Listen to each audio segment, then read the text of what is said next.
na aking ginawa.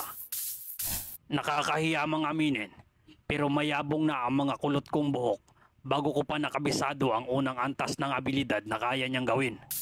Kaya naman masasabi kong napakatalentado niyang Zoldyck.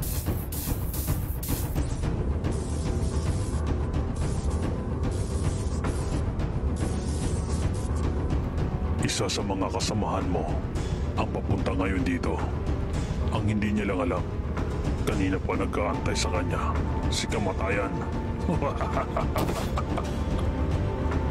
Huwag ka muna mamamatay. Manood ka muna kung paano ko papaslangin ang kasama mo. Sa oras na makapagpahinga na si Gon, makikita na nila kung gaano kalupit ang aming kombinasyon sa pamamagitan ng aking bilis at ang lakas ni Gon. Sino naman kaya sa kanilang lima? Ang isang yan, napakalakas naman yata ng loob niya para sumugod na mag-isa. Humanda siya sa atin mamaya. Heto na ako, Gon!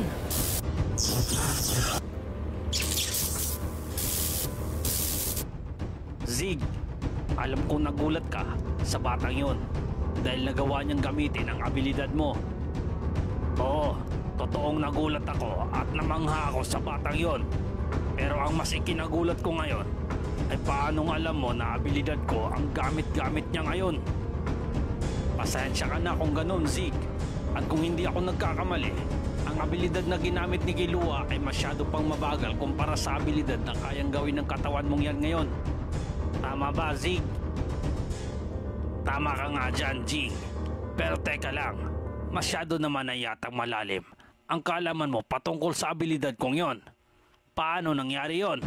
Ning hindi ko naman ginamit sa'yo ang abilidad